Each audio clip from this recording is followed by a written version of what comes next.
on the status. Right now, we have about 26 people just are out walking around, still protesting, but they're being very peaceful at this time. And we want that. We want people to be able to protest because what we saw, what happened, it should have never have happened.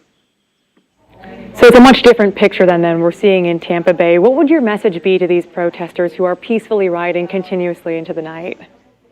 And this is Mayor speaking.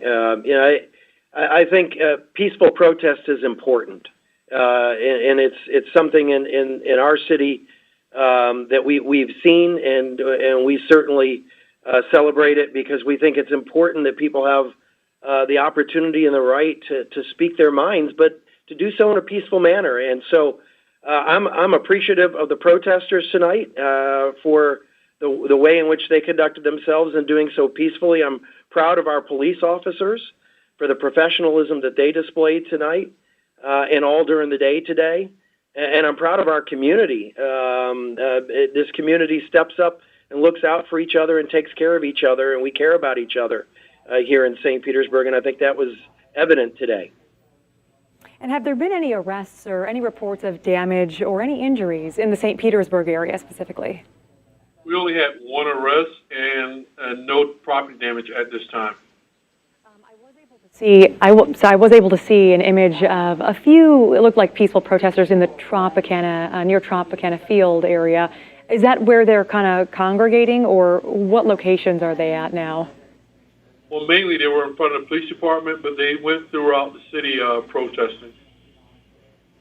And how are you planning on, I know it is peaceful, but are you guys planning on doing any extra, having any extra patrols overnight just to kind of keep tabs on things as we move into Sunday? Yes, we will. And what we're telling people is, like the mayor said, we don't mind a peaceful protest, but if you break the law, we will put you in jail. We will put you in custody.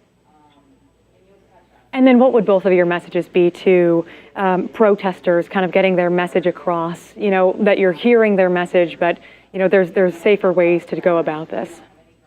Well, I think you just said it. The message is an important message. I mean, what happened in Minneapolis was unconscionable and cannot be allowed to happen. I think we all feel that that officer absolutely needed to be brought up on charges, as do the others, and his day in court needs to happen. And so we understand they're wanting to express that. And our message would be to continue to do so peacefully. Make your point heard, and do it in a way that it's respected, and it's respected when it's done peacefully. But you lose your message once you start taking to violence. The message gets lost. And what about your response, Police Chief? And I would agree with the mayor. What happened to Mr. Floyd should have never happened. There's no police department that I know of, especially this police department, would tolerate something like that. We hear the people, we're listening to the people out there, and we have to work together to make this work. And as long as they're doing a peaceful demonstration, we're all for it. And is this something that you guys your officers train for, protesters and whatnot? We do. We have certain teams that we call in just to handle situations like this. I'm sorry, can you repeat that? We have teams that we call in just to handle situations like this, operations to deal with people that are protesting and rioters. Got it. And what about when it comes to more aggressive forms, like putting people into neck holds or squatting or things that are a little more controversial? That we would never train in that. I've never seen that used before. So all I can tell you is I don't know where that officer got that from. But I can guarantee you any state police officer would never use a tactic like that. And do you, again, a response from both of you on this next question, do you think that change will come from what is happening this weekend? Well, I certainly hope so. Good Lord, there's been too many of these cases. And the one thing I'm really proud of that we've got going on here in St. Pete, and look, we're not perfect. We know that we've still got improvement that we can do overall in working with our community, but we talk about not community-oriented policing, but respectful oriented policing and creating relationship oriented policing. We want our police department and our community to have a relationship that's built on trust and working together. And that's something that I think we really worked hard on, along with as a city team. And I'm really proud of my city team. We've worked really hard at trying to lift up this community and make sure that, as our vision statement says, that there is opportunity for everyone for the sun to shine on them, no matter who they are, no matter where they live, no matter their race, their sexual orientation, their gender. Everyone should have opportunity here in St. Petersburg, and that's something that we're working on to create greater equity. And what about you, Police Chief?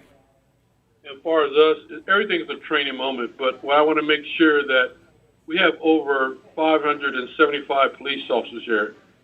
Don't let that one incident where that officer did something absolutely wrong and disgusting reflect upon the men and women that work here at St. Pete Police Department. I've spoken to some of the men and women here. They disagree with what that officer did. They don't like it. There's no call for it, and we're going to learn from that. And we have to go back out there and continue to build relationships in our community just because of what that officer did a couple days ago. And last question, where do we go from here? I know it's going to be kind of hard moving past this, but we always do move forward and grow and learn. But where do we go from here? Continue the conversations we're having right now with the community. Have an open dialogue about what happened. Let everyone know that we here at St. Petersburg Police Department, we don't like that. We don't stand for that.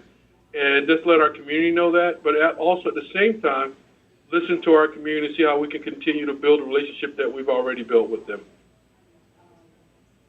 Actually, one last question I just thought of. Throughout St. Petersburg, are there any, we touched on hotspots earlier. You mentioned there were a few peaceful protesters outside of the police department. Were there any other gatherings throughout the day, peaceful included?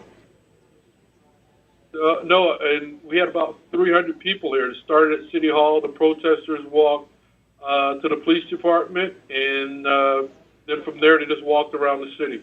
Okay, I just wanted to double check on the location-wise. Well, that is all the questions I had tonight. Thank you guys for taking the time. I know we're past midnight, and I really appreciate it because this is clearly a pressing and very important issue in our community and across the nation tonight. So thank you both. You're welcome. Thank you.